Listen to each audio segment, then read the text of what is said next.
All right, folks, you are live with Lonzo, the Godfather of West Coast Hip Hop. Me and Dusty about to do it again, folks, on this post Hillary hurricane shit. Here we go, folks. From the West Coast to the East Coast and everything between, folks. From Eve after dark, from concerts in the park, you're live with Lonzo, the Godfather of West Coast Hip Hop, folks. We're about to do this real big on a Tuesday, y'all. Dusty's in the dugout, and it's going down.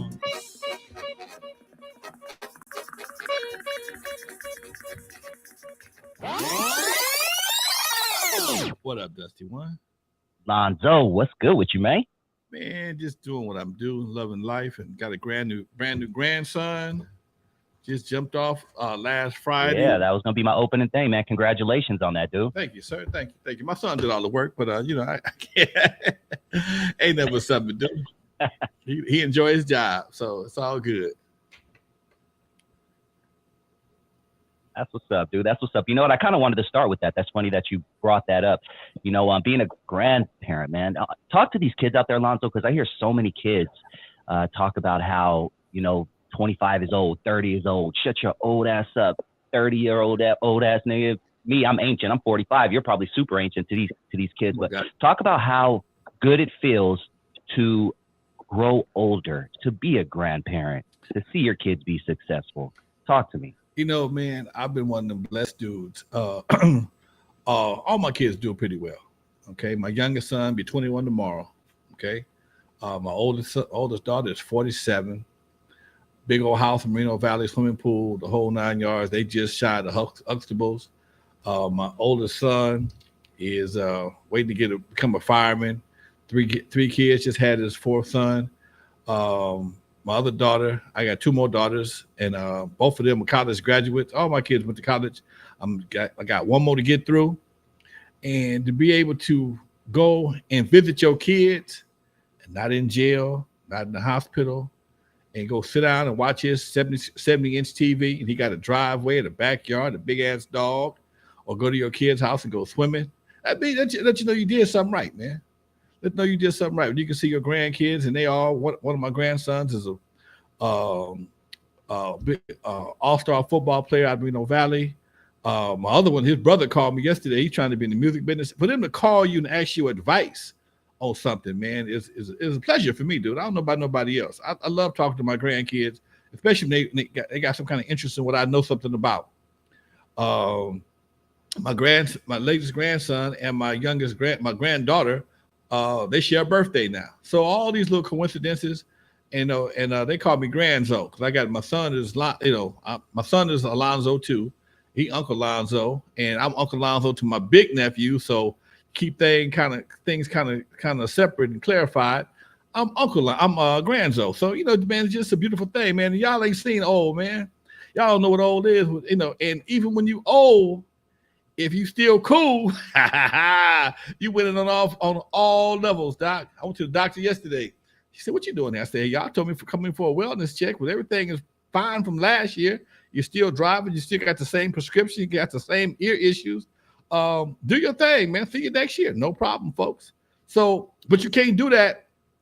You can't have it the same way when you drink your life away. You can't do a lot of stuff in excess. I'll smoke from time to time. You see me lying. But I don't, it ain't my life. I don't do a lot of this. I don't have a lot of bad habits. Okay. I try not to have any bad habits. I don't smoke cigarettes or cigars. I never see the purpose of smoking cigars. My partner smoking, dude, that's your money, that's your lungs, whatever. I ain't no Mr. Atlas, but I walk 3-4 miles every other day, and hit the gym on a regular basis and sit there, and whatever I do indulge in, I sweat it out as soon as I possibly can. If I drink, I have me a drink from time to time. I ain't tripping, but I take my ass to the gym and sit in that damn sauna and sweat that shit out the next day. So you can do a whole lot of stuff, but you just got to understand, the faster you get out of your body, the better off you'll be. I had a hamburger for lunch. I'm gonna take me some Cola-Tones and get rid of that beef by tomorrow morning. So it passed by the tummy, it passed by the taste buds. It was good, but it won't be with me tomorrow afternoon after about 12 o'clock. It's gonna be gone. That's the plan. That's what's up, dude. And it's funny, speaking of cigarettes, because in that in one of those movies about N.W.A. and or I think it was the Michelle A movie, they had you smoking a cigarette, didn't they? Yeah. I don't know where they got this shit. I was smoking, nervous. We don't come for the bus. Ain't no bus from Fox Hills to damn to Torrance. It'd take you 3 hours to get out there on the bus. Nah, That's funny, dude. Nah. Well, shout out to the chat. We have a great show for you tonight. We got a few things to talk about. We also have a phone call from one of EAZY E's neighborhood partners. He's going to share some EAZY E stories that you guys probably never heard. So please stick around. Make sure you hit that like button. But let's jump into it, Lonzo, and I'll take your lead whenever you're ready to call dude. Just let me know, man. Go for it. Let's start with this. We touched on this a few months ago, but it was on the album side. Now we're talking about the song side. But it has now been, Lonzo, it has now been 1 full year, a whole 365 days since the last time a rap song was #1 on the Billboard Hot 100 charts. Is this the beginning of the end for rap music? It's the beginning of the end for imitation rap. It's like folks want to just throw shit together and don't put no time and energy into it, talking a bunch of nonsense. Sometimes in illegible languages. Yeah, that's people about tired of that right there. I mean, there's not a past that's been made in the past year you can sing. Think about that. A good song, everybody can sing it. Anybody can sing it. Most of the songs, only the artist can sing them. The people may know them, they may be able to recite them, but they don't have a hook. They don't have anything that's really bringing them to make somebody want to just be a part of this thing forever. There's no records like I don't know, I'm Happy by Pharrell. That shit was, man, I got tired of that song, but that was an easy song to sing. It made you feel good. These Negroes are so stuck on killing each other. Nobody wants to sing about death and destruction. And I was telling my nephew, my grandson yesterday, when you're writing songs, man, you got to write songs if you want to make money and have longevity. You got to write songs that have some possible commercial value or some evergreen value. And evergreen songs are songs that are written that are timeless, like Marvin Gaye songs, Isley Brothers songs. They're timeless. You can't write a song like WAP. Yeah, you got some controversy, you got some streams, but you ain't gonna get no commercials on no WAP shit. Even the Whopper, the Burger King ain't fucking with you on the WAP. No, man, I can't. Wet ass. No, I can't make that. You can't do nothing with that. Okay, so it has a life, has a short shelf life, and it has limited use. Yeah, you might throw it in a movie or something like that. That's cool, but you won't get that big money from commercials. And only certain kind of movies will use that song. And I'm not saying this, all the money is good, but if you got a song, I don't know, like a Frankie Beverly song, that son of a gun is in every Tyler Perry movie, any feel-good movie in the world, that song is going to be in it. Okay, so that's just an example. That's just an example. So yeah, Doc, that's probably one of the biggest problems we got right now is the songwriting is limited. Very, very limited. Before we go on, I got a shout out to Compton Mania. He's a friend of yours. He's a friend of mine. I got to hang out with him last weekend for a hip hop event, and I'm going to see him this Saturday at the Ghetto Gauntlet in LA. So if you guys are interested, go to Compton Mania on Instagram. We got to get him on the show sometime, Lons. That'll work. Let it happen. Bring him on. Good dude. Good dude. We'll talk about it later, man. Hey, let's talk about something, though, that's probably one of the bigger hip hop stories of the past couple of days. We've talked about King Von at length on our show a few times. This story is a few years old, but the person who killed King Von was recently, the charges were dropped, and he has been let go, and the authorities decided he acted in self-defense. Before I get your opinion, Lonzo, I want to recap everybody. King Von was a very upcoming rapper, really, really good dude. Next up, everybody would say, goes down to Atlanta. He's beefing with some dude in Atlanta. He's sitting in his car. He sees the guy walk past his car. He jumps out of his car, starts fighting with the dude. One of the other dude's friends comes to help him out. Shit goes left. And dude pulls out a gun. Lil Timmy pulls out a gun and shoots King Von. Boom, King Von's dead. Lil Timmy goes to jail. He's been sitting in jail for the past 2.5 years now. But the general consensus is that Lil Tim did what Lil Tim was supposed to do, and they were down south, and hey, self-defense. But talk to these kids, Lonzo. Speaking of King Von, talk to these kids about making split-second decisions, because you are a grandfather, and we're going to go back to that. But about these kids making split-second decisions that can literally end your life like King Von did. If he would have stayed his ass in that car, he probably would be alive right now. Yeah, Doc. You know, a lot of folks do make split-second decisions that change their life forever, and that's one of those things that you have to be able to evaluate things real fast and figure out, is it really worth it? And some folks are so turned up on trying to make the gram or trying to get that reputation, and they think it's okay to go sit down for, I don't know, 5 years, whatever the case may be, and give a piece of their life so they can have some real street cred, not realize that you're giving away something you'll never get back. You'll never get your time back. Never. It ain't coming back. And that's why they take it away from you. That's the only commodity that you have that you can never get back. And to make decisions that could be best dealt in other ways, like just leaving. Just sometimes just leave, man. You know, just get in your car and go. You know what, dude? And that's something I learned not really, I'm gonna say late in life, but I learned it fast, but I learned it slow in some situations. I remember at the club, I would always be the one trying to negotiate and keep everything quiet. It's my club. I feel I knew both parties, and I can sit there and, you know, negotiate and make something happen and hopefully diffuse the situation. And I remember one time I couldn't diffuse it, and it jumped off, and I was the one everybody wanted to sue. I'm trying to break the fight up, but I forgot I'm the man. When you're the man and you throw somebody on the ground or hit somebody or punch somebody, whatever the case may be, they look at you different. They was fighting over some bullshit, but because I had to put hands on one of them, I'm gonna sue. It didn't sue, but it made me realize, oh, hold on, I can't do this no more. So, and I realized also, if I'd have left them alone, they probably wouldn't fight no way. But sometimes people tend to get bigger and badder when folks are looking at them.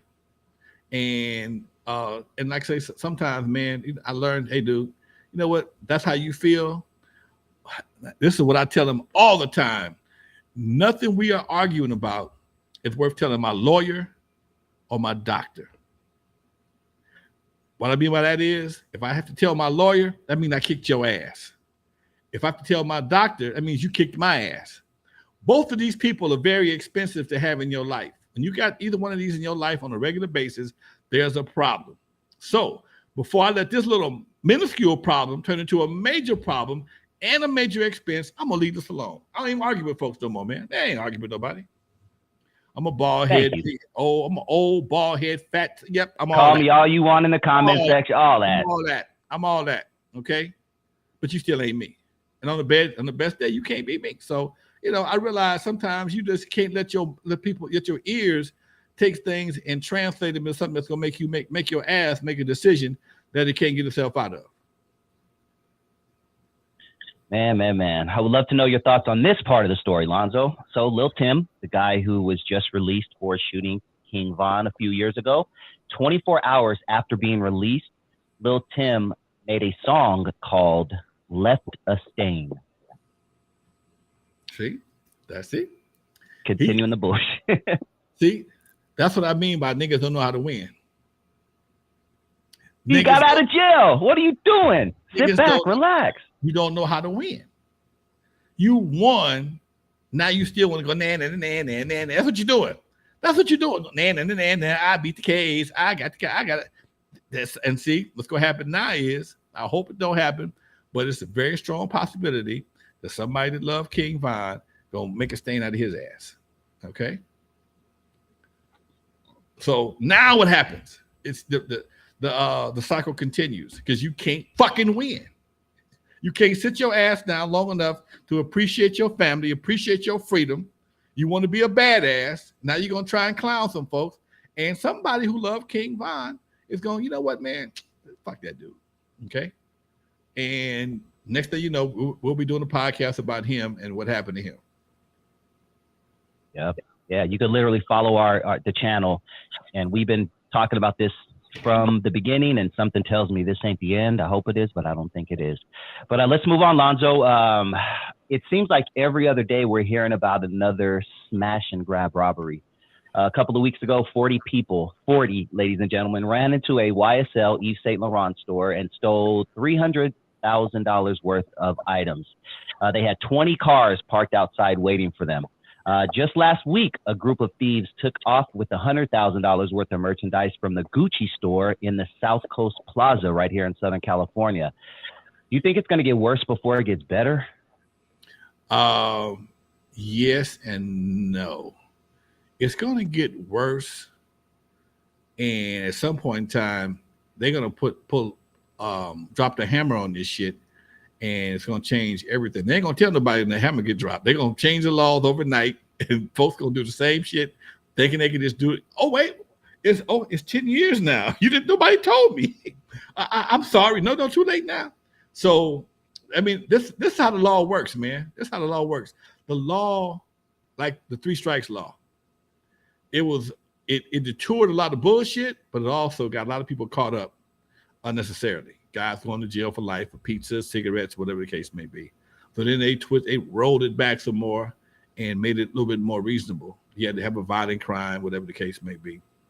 And then they come up with this thing, well, locking people up in jail for misdemeanors is, unfair because the guy, the guy go to jail, sit in jail 3 or 4 weeks, and the DA dropped the charges. He lost his job, lost his car, maybe lost his family. Now he's homeless because he can't get back. But to give people the illusion that it's okay to walk into a store 40 deep, 20 deep, 10 deep, whatever the case may be, or 1, 2 deep and just walk out with people's stuff, man, that's not a good idea. Because now you got stores and you got store owners who have to pay for this stuff no matter what happens. You got insurance companies that got to pay for this stuff.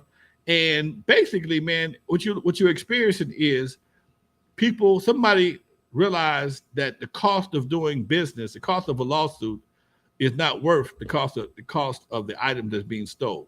So what happens is you get a security guard that grabs somebody and, somebody wants to fight and tussle, and all of a sudden now the store chain got a case. They got to give up 10 grand, 15 grand for this cat stealing, because the law is so stupid. Even if you get caught stealing, you can, if a guard mishandle your ass or handle you too rough, you can sue him for his assault. So now somebody gets caught stealing some shit in the store, costs $200 or $300, and the guard do his job and detain him. But the person puts up a resistance, and homeboy slam him on the ground. Whatever they do, oh, my lip got busted, and the cost of the item does not supersede the cost of the lawsuit. So it's best to let them go out the store with the shit. But like everything else, folks gonna take it to the next level, okay? Folks gonna take it to the next level, and you're gonna look up there, and this is what you got right now. It's $1,000 is the limit. So folks walking in stealing all kind of shit under $1,000 allegedly, and walking out not paying for it, and the security guards just stand there looking at them. It's gonna get worse because they're gonna change the laws, or they're gonna find a way to block off streets, or be better prepared for them, or lock doors where they can't get out. And they lock the doors on you, you just can't get out. Is that kidnapping? Okay, banks do it all the time. If you walk out of a bank door, you walk between them damn doors, and you walk out with that money, and they trap your ass with that bulletproof door, that buzzer door. You can't get out of there. Is that it? If that's not illegal, they'll be doing that with Gucci stores, where you have to have double lock doors, and you walk out there with something that you ain't paid for, they lock your ass until the police get there. Now what you gonna do? I saw somebody one day though get his ass whooped. You see that? Did I say that to you? Probably. I know I saw it a few times. They whooped his ass, and literally his ass. Nothing across the back. They wore his back, his legs, his ass. They just beat him till he just gave up all the stuff. But I tell you what, he ain't stealing nothing else. I'm a believer in a good ass whooping. A good ass whooping turns a whole lot of shit. Good ass whooping will supersede a prescription for various drugs. A good ass whooping will teach people manners. A good ass whooping will teach you how to respect people that you don't think need respecting because they just cool. A good ass whooping will teach you respect for your elders and your teachers, yeah, and your parents and the police. So yeah, good ass whooping is a hell of a prescription.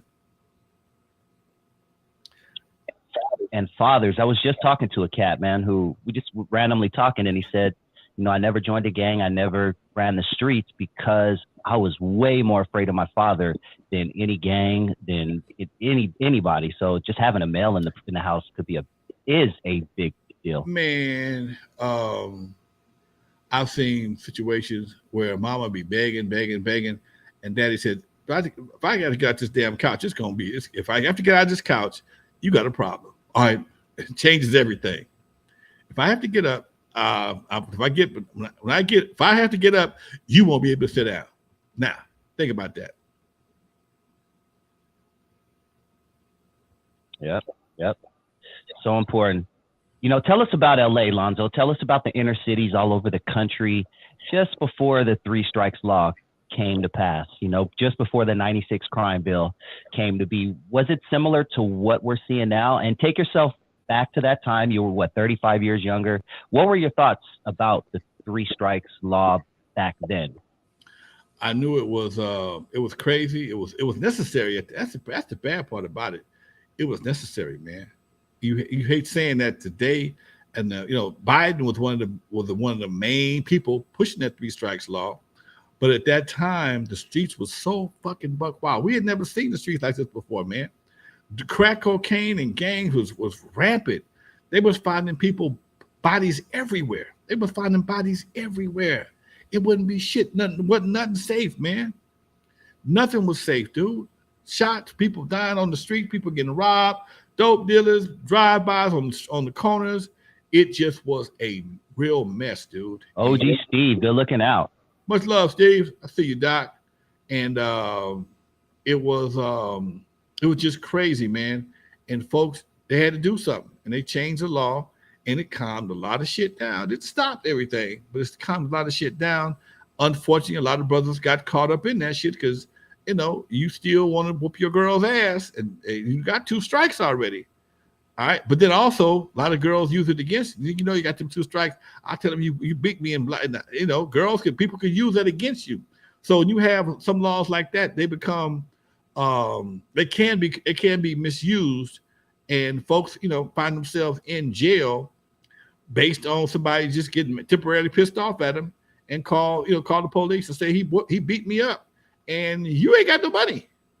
And that's the part I don't understand. You got folks doing crime, ain't got no money, and even if you get caught and get out, do you have money for a lawyer? You're gonna get a public pretender. And that's what I said, a public pretender. Okay, you're gonna get a public pretender, and they're gonna cut you a deal. That means gonna give you a deal. It ain't about what you did, whether it's right or wrong. All that fighting and shit you see on TV, everybody fighting, they cutting deals.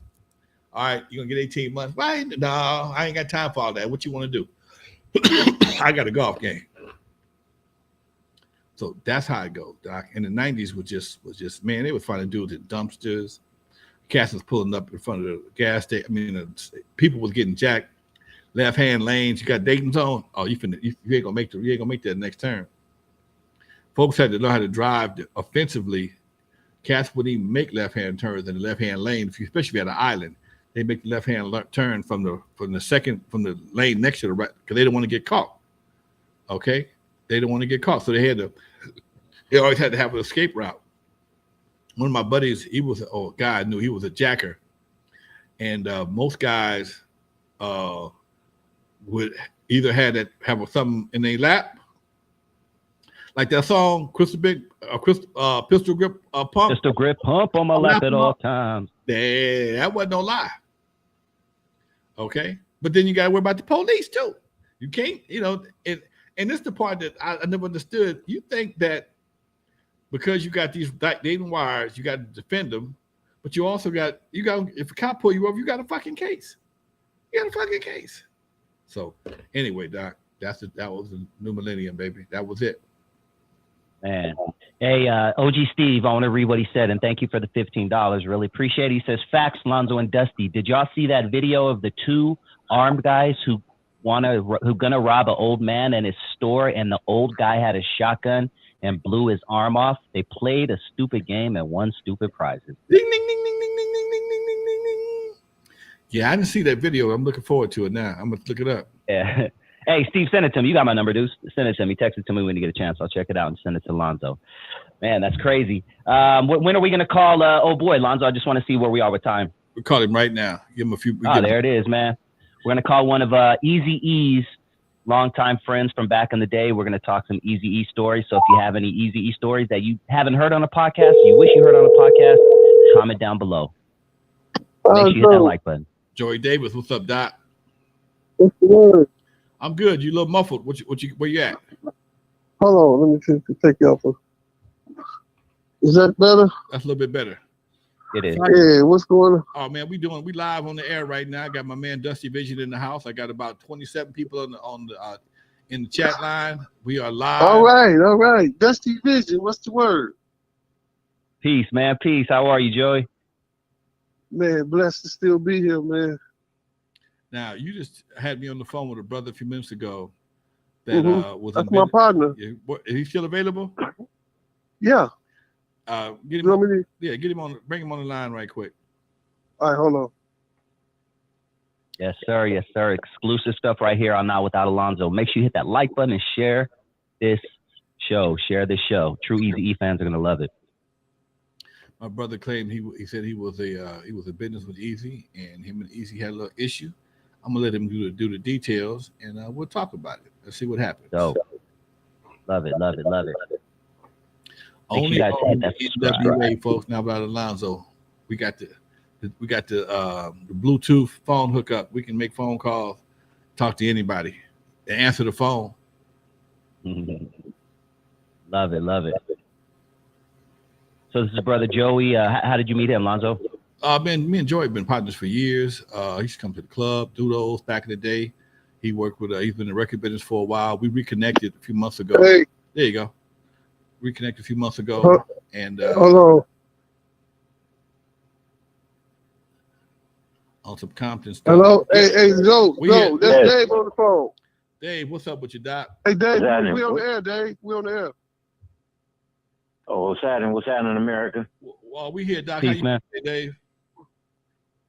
I'm doing all right. I can't complain. Nobody listening anyway. Oh, well, you know how Man, I call that nigga Dusty Rose, man. It's Dusty Vision. Dusty Vision. It's all good. I'm a wrestling fan, so it's all good. I said, is this nigga wrestling? Yeah, that's what I said. Is it? Yeah, that's what I said. Is it the wrestler or what? You know? Yeah. No, Dusty Vision. Yeah, baby. I could do a good Dusty Rose impression, you know what I mean? That's a cold ass name. I love that name. Thank you, man. Thank you. Nice to meet you guys. Hey, Dave.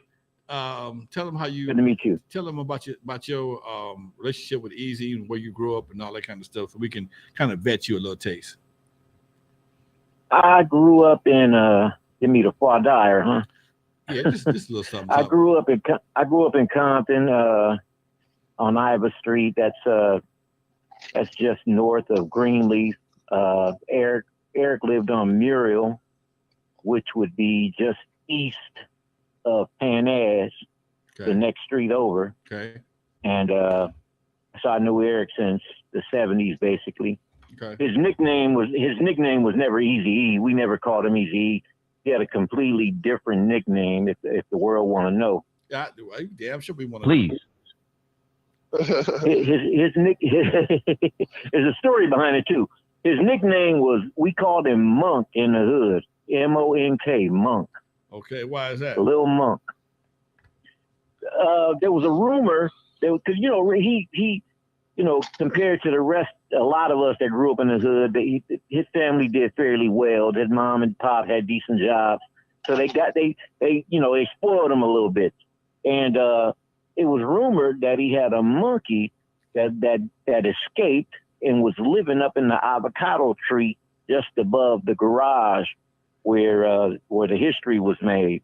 And so as a kid, I personally used to try to climb up in there and see if the monkey was there. But that's where he got the nickname Lil Monk, because people said he had a monkey. I don't know if it was. I never saw the monkey, so I don't know. So I can see Easy telling somebody that shit just to see you climb that tree. He was a troll. Easy was a troll before trolling was a thing. I see him telling somebody, "Yeah, that's a monkey in the avocado tree, man. Let's go up there and look." Okay, he said to laugh at you while you climb that avocado tree. What? Yeah, and Lonzo, I grew up on the next street from Easy. I grew up on Caress. All my family from Caress. All right, good looking out. All right, now you said Bro down. go ahead. We're talking about Lil Monk now, right? Eric was just to give you some details on how Eric was somewhat of a bully. Even though he was a little bitty guy, a lot of people were scared of him. Okay. And so he and I knew each other, but we didn't start hanging out together until he saw me out on the boulevard, and I was putting hands on this big Samoan dude, and he recognized the skills, and I was about maybe 16, maybe 17. The dude I was fighting was a grown man. And ever since then, he and I had been inseparable for about a solid 2.5, 3 years with him and Joyce and that Nissan truck he had. We was together on a daily basis, just about 24/7. I saw Joyce about 2 weeks ago. Oh yeah, I ain't seen her in a while. I ran into her. She ran up on me. I hadn't seen her in a while. But go ahead. And little Eric, little Easy, his mom is named Kuda, and she named me when he was just first born. Basically, she named me his godfather. Okay. I was with him. So that's just a little. I was with him last week. I was with Lil E last week. I haven't seen him since Noonie, since the homie funeral. We were the I don't get out much. I don't get out there much. We were at Yella's wedding anniversary party together. Sit right next to each other. Yep. Go ahead. And last time I seen Yella was at the hometown buffet that was in Lakewood. That was a spot. A couple 3 years ago. Yeah. He loves that kind of shit. He loves a deal, put it that way. Go ahead.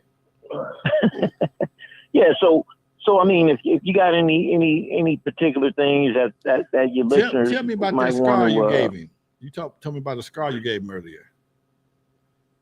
Oh yeah, we were business partners, and there was a misunderstanding in relations to a car that we had purchased together, and I take full responsibility because it was my fault.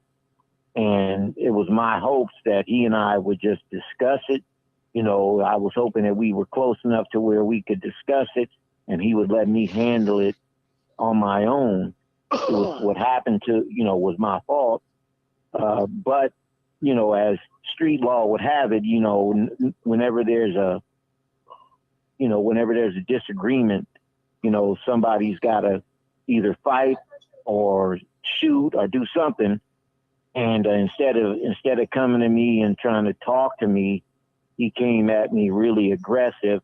And me being me, growing up the way I grew up, when somebody got in your face like that, it was a challenge. It was like, hey, let's lock horns. And the only thing I thought of to do was to laugh at him, because it was, the way he was coming at me, it was kind of hilarious, and before I knew it, he was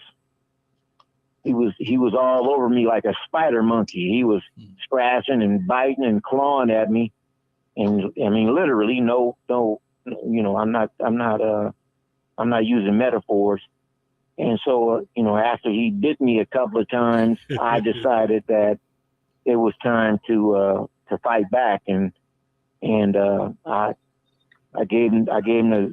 broke him off like an 8-piece knuckle sandwich and busted his eye open.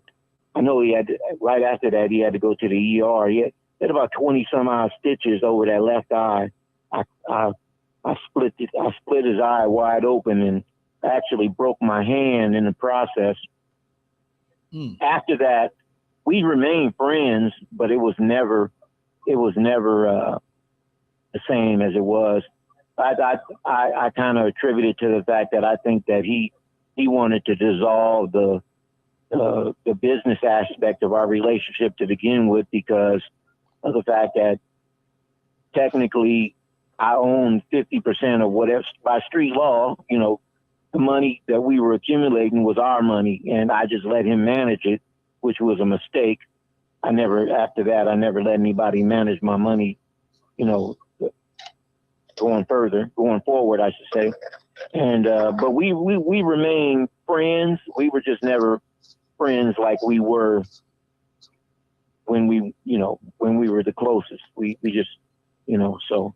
All right, that's interesting. Now, Joey, yeah. I remember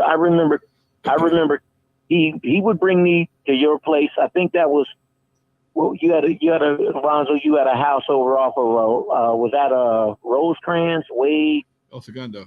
Way on, was it El Segundo? Like it was way, I know we had to go over the 110 freeway, correct? Yes, you do. And then you were west of the 110 freeway, came around, and I was over there several times with Eric.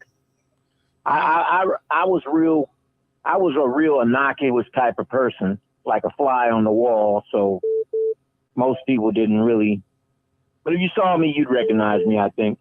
I mean, at the time, I would say. All right. That's good to know, man. You know, I so many people came to my house back in the day, Doc.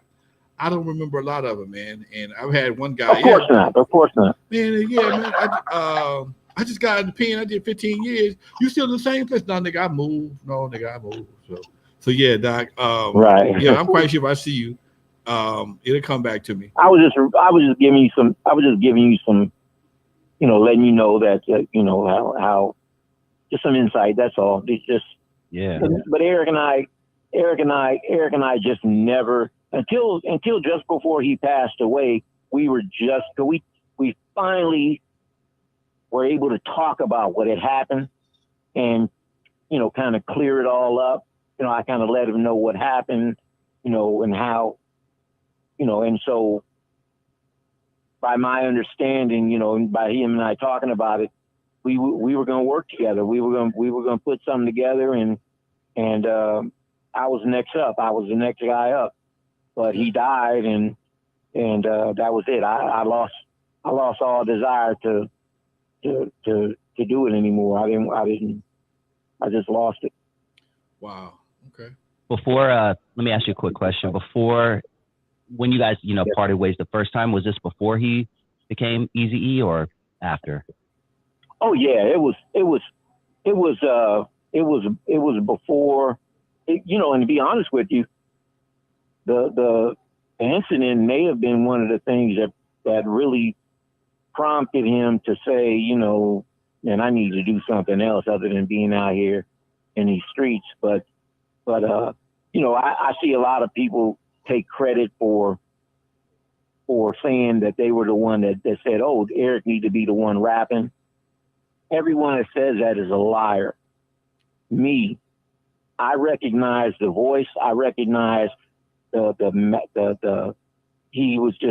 had so much charisma, and I would always tell him, this is way before anybody was doing anything. I would always tell him that he needed to rap. He needed to be a front man because he never wanted to be, and that's the truth. But as far as anybody else saying that he needed to be the one, I was the one, because I was the one that came in that garage that night and was like, because they couldn't figure out who was going to be the rapper, and I was the one talking about the Boys in the Hood. Be the one, Eric, and right after that, Boys in the Hood. Like right after that, like okay, so you were in that garage that day. Did you know Rendezvous? So you were in the garage. Yeah, I know Rendezvous. Okay. LA is the place. All right, Joy, I'm not a renegade, but you wish I would. Joy, you got something for us, yeah, right I know quick? Rondé. Well, I can attest to what he's saying is true, because I was there Because the way I met Eric was, I'm an older person, so we didn't hang out in the same circles. He hung out with my cousins. And Eric lived on the next street. So I had a Suzuki and he had a Suzuki. And so that's how we used to roll around. I used to be, man, I like your Suzuki. You know what I mean? Hey, Eric, And the Suzuki Dave came will in tell you about after my the Suzuki. rap came. Dave, you tell him about my Suzuki. It was clean. Tell him. Yeah, he bought the Suzuki. He didn't buy the Suzuki until after he was already getting paid in the rap game. Eric did. No, I know, but I'm saying, Dave, you remember my Suzuki? No, I remember. You know, I remember. You. I remember. Like I do remember the blue one. It was blue. Yeah, and Eric's had patterns on it. Yeah. I remember y'all. Because Eric used to come over to the Dead End to visit me all the time over there at the Dead End. Mm-hmm. All right. Yeah, but and then my rap group, Eric wanted my group. And one day I went to because I was in the studio when Dre made "Let Me Ride," and he also when he sampled Leon Isaac Kennedy, I was working with them at that time. Okay. We started at Dick Griffey studio, and then we went over to Leon Abel's studio. Right. And I never read Lonzo, man. I never knew that. I wish I would have had a camera then. You know what I mean? Yeah. It's just a weird feel. I'm gonna tell you another story that happened to me. This is all historical stuff, and I'm sitting right there. But because my group, I don't know if they used their song, but they did work on Murder with the Case. But they did Bloods and Crips 1 and 2 with Battle Cat and all that. They were from Bloodstone Village. What's the name of the group, real quick? What's the name of the group? Geek and Noise. Geek and Noise. Yeah. Okay. Geek passed Yeah, of away course. recently. Yeah, R.I.P. Yeah, that's what I was about to say. R.I.P. to Geek. Yeah. Yeah, that's my people. And you know them too, Lonzo. Shout out to Noise too. Yeah, Dave did. Dave did.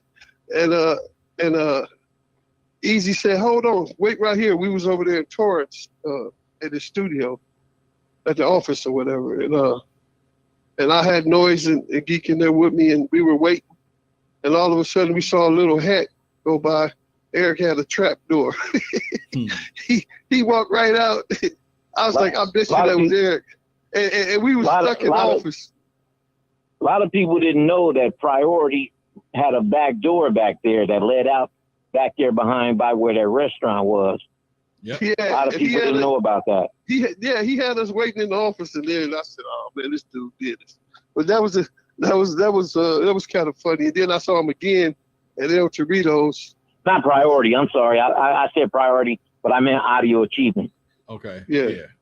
That I saw him at El Torito's one time, and I wanted to talk to him so bad about it. And then this girl was like, "Can't you fucking see we eating?" Mm. And then Eric looked at her going, "You heard her?" I was like, "Damn, I can't talk to him." That's why I left. All right. But Hey, let me ask you something really quick. On a history note. I had Big Capone and Sleepy from Northside Long Beach Boulevard Mafia on my show, and they were in the garage that day that you were talking about, apparently, when the New York group was kicked out, and HBO, I think their name was, and then that's where they decided to, tell these EA you should rap. This was the beginnings of that. They recorded the song later, but you guys were in that garage as well. Or did I hear one of you saying that? Can you give us your point of view from what you remember from that day? Can you tell us what you remember from that day? Oh, it was Eric's mother's garage, and that's where everything was getting kick-started from. That was ground zero. I was there so many different nights, so there was different things going on different times. I don't remember who was there that night in particular. I know a lot of people from Boulevard Mafia. I don't recall any of them being there that night, where when I said, matter of fact, I don't even remember the dudes I know the guys you're talking about. I don't remember them being there, but I remember them. I remember Dre stressing about who was going to rap on this song. And I remember blatantly just belligerently saying, Eric need to be the one, Eric need to be the one, Eric need to be the one, Eric need to be the one. And then I left shortly after because I was a street dude. I was making moves in the street still. So for me to spend an hour in the garage, for me that was way too long. But over and over again, I constantly preached that Eric needed to be the one, and I knew it years before that garage incident ever took place. I would tell him all the time. All right. Hey, folks. Well, also with me too. Eric was a smooth little dude. You know, he had a lot of charisma. He did. But to tell you a little bit about me, Zoe, I was the one who opened up for Tupac at Cannons. I don't know if you guys remember, but Tupac came to Long Beach one time at Cannons with my group Geek and Noise, and we were supposed to open up for him, but he was so nervous in Long Beach because them niggas was tripping a little bit on him. I don't know why, but he had a bulletproof vest on and everything, and he was just real jittery, you know. And he ended up opening up for us. And that's how bad he wanted to get out of there. You know what I mean? He grabbed his bread and he left it. We ended up being the yeah, man. And I wish I had a picture of it. I wish somebody took pictures, but you can look this up, man. This really happened. And matter of fact, my baby mama, I've been with her off and on 40 years now. We got 3 kids, but she embarrassed me so fucking bad because she was so goo-gooed over meeting Tupac backstage with us that she stepped on his shoes, and he's like, "Man, could you get your baby mama?" And I was so embarrassed. Hey, I said, Gina, could you get back? Yeah. Joey, you brought up Tupac, and I ain't never heard nobody ask, but I'm curious about it myself. Was Tupac a homosexual? I mean, not that it don't really matter to me. In that manner. There wasn't no way in the world he was a homosexual. He loved women. Why do you think that? I'm curious. Why do you think that? I think he was homosexual. He didn't show that around me. I'm curious why you think that. Break it down. No. I ain't never heard that before. No. Yeah, no. I mean, that'll be for another time. Me either. All I knew was every woman that I dreamed about, he had. Most people. That dude women love that dude. I prompt you to do this. Look up Jada Pinkett interview. I think it was with Barbara Walters when Tupac got arrested and was in jail or whatever for the rape thing. And look, find her. I've been trying to find it. I can't find it. But if you can find that interview, you might learn something. All right. Okay. All I Go down that rabbit hole. The short time I was around him, my baby mama was out of line, and I was with Yo-Yo, and she and him had something. I mean, because Yo-Yo is my best friend's cousin, Skibo, and like I said, man, every woman that I just thought was bad liked him, you know. So all right. I didn't know anything about that. Hey, folks, we're about to wrap up the show. I appreciate your phone call. Good looking out, Joey. Good looking out, gentlemen. Thank you. Hey, well, look here real quick. You know, if you guys are familiar with the Hood Postman, I did some interviews talking, discussing. Shout out to Melly Mel. He's been on my show a couple of times. Yeah.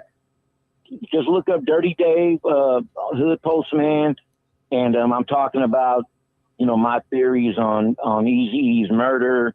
I'm talking about my early days with EAZY and a lot of, so there's just a lot of real interesting stuff there if y'all want to check it out. All right, much love, Doc. Will do. Thank you, fellas. Dirty Dave. All right. Will do. All right, you guys stay up. Also look me up there, Joy Black Ox Davis, and serves the profiler. You got it. All right, folks. Yes, Thanks for the hookup, folks. All right. Appreciate your All right, stories. CPT. Gentlemen. Hey, you got it, folks. Exclusive shit. We got a few exclusives. Yes, sir. That's how we do it here, folks. We call them up and hey, put them on the line. And like I said, I'm listening to every word he's saying. And he's calling all the right streets, all the right numbers. His information is pretty accurate. So because I could call anybody, but you know how we do. We don't play that shit. Anyway, folks, you're live with Lonzo and Dusty. It's Tuesday. N.W.A. buddy. Lonzo, Dusty, with us. We got Doc. Yo, Nightbreed wants to know, yo, Lonzo, what were your initial reactions to the Niggas for Life album cover and Always Into Something music video? I ain't really paid that much attention to it. I was busy back then. Yeah, I was gonna say you were making money. Huh? I was busy. Shit. I thought it was crazy, man. The name of the album Niggas for Life, that was something I always thought was kind of interesting. But that's the one with the cartoon characters on the front. I think they were looking down. Yeah, I think they were looking down. They were all in a circle, I do believe, and they were looking down. And okay, yeah. I do. Yeah, it wasn't too. Yeah, I don't do it. Back then, I wasn't. They was cool, but I was busy. Shit. I tell people, man, when you man, they left me with a hit record. Shit, I was busy in the motherfucker. I did not have time to gloat. I went through my little depression for a minute, and I started hitting the road again. So my life changed dramatically real quick. Someone wants to ask you, talk to us about the day you went to trial for Dr. Dre. Went to trial for Dr. Dre? Yeah, I don't know. Did you ever go to trial for Dr. Dre? Trial for Dr. Dre. What trial? Now they're probably just thinking about when you bailed him out. Maybe they're probably just talking about when you bailed him out. I just sent the money to his folks. I never had to go to jail and get him out. Trial for Dr. Dre. Let me see here. Trial. I didn't go no trial. I bet they're thinking. I'm sure they're thinking about when you bailed him out for a second. I don't know. Maybe I'm just guessing. I got sued by the nigga. We didn't go to trial though. No, I can't recall going to trial, Doc. No, I only been in a couple cases, and that Dre, Fats case, my own shit.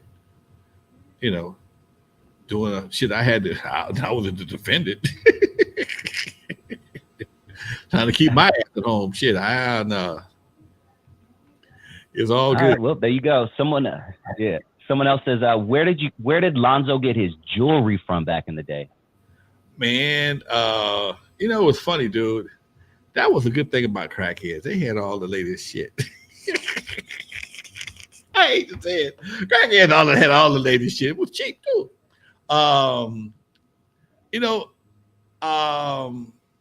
Being a businessman owning a studio, people would come by, man, I ain't got no cash, but I give you this right here. And a lot of my stuff, I would take it and melt it down and get it made to something else. So I was like them jewelers. I'll take the scrap jewelry and turn it into a piece. This piece right here on my neck is about a couple of bracelets and some rings. In fact, I was going through my stash box of the day, and I ran across two of my pieces. I got my original star with the muscles on it. I got the original star from World Class Wreckin Cru, and I also had another little man I had made for Mr. Link Entertainment. He had a little bomb on him. It was a man holding a bomb, and the bomb had some sparks. The sparks broke off of it, and a couple of the diamonds fell out of it. But I usually, man, people would, come through. Hey, man, I got this right here. Give me this right here, and that was one of them byproducts of the crack era. Folks would sell shit too cheap. And I bought some downtown LA. I was usually buy a lot of stuff from downtown LA, but all that stuff, that was in the early days, and I took a lot of this and melted it down and had it reconfigured to something else. And then I started wearing jewelry a lot. The only thing I really wear is this. Every once in a while, I wear this every day, but my other stuff I don't even wear. It don't even excite me no more. I don't need the attention, man. I don't want the jacker's attention. I don't even want that attention, dude. What I got to prove to somebody, I'm already me. Every once in a while, I throw my little L ring. Yeah, for real. This flew over my head just a few minutes ago. Go ahead. Oh, you threw your okay. Yeah, this flew over my head just a few minutes ago. But Brent Johnson says, "Wait, what? Dr. Dre sued you? Yeah. Is that what you said? Oh, I don't think we talked about that. Maybe we did. Can you I put out a record. We had two compilation albums we did back in the 80s, 90s. One was called Concrete Roots. Other one was called First Round Knockout. And it was basically productions that he had done. Dre had done a lot of production for a lot of different people, and we just collected them and put them on a compilation album. And one of them did very well, and never had a problem. Didn't have no peep out of nobody. Then about 2 or 3 years later, we did another one, and that something wasn't out a week before we got hit with a lawsuit. They saying we was trying to fool the public, and because that's when he was leaving Death Row. I wasn't aware he was leaving Death Row, but they tried to say we tried to fool the public and got caught up in some bullshit, and took about a year, and we finally settled, and I lost a bunch of money. I mean, all the money came out of the distribution. I didn't lose no personal money, but the money I was supposed to make, I didn't get. And it was just really a fucked up time for me. I was really pissed about that too. Really, really pissed, because it could have been worked out, but folks don't talk to you, so you don't get that. You don't get a chance to even, hey man, what's the problem? What we got to do to make this happen? But sometimes lawyers don't want you to resolve shit. They want to resolve it for you. Damn. Yeah, you may have talked about that, but it doesn't ring a bell. I don't talk about a lot, man, because I don't even want the hassle of even getting pissed off. Just you saying that, you already know you're going to get a couple comments or some bullshit. Yeah. And you were very respectful. You know what I'm saying? It's not like you were. Nah, I just leave it alone, Doc. Someone says, what do you know about Frosty Freeze? Frosty Freeze? Frosty Freeze, I think that was the brother. The ice cream spot? Oh. Frosty Freeze was a rapper. Okay. He was a rapper from back in the day. I think he's the one who went to jail, if I ain't mistaken. Frosty, I think he might have been in that group with Flash, if it's the same Frosty Freeze. I know that was MC Frosty that was rapping with Flash back in the day.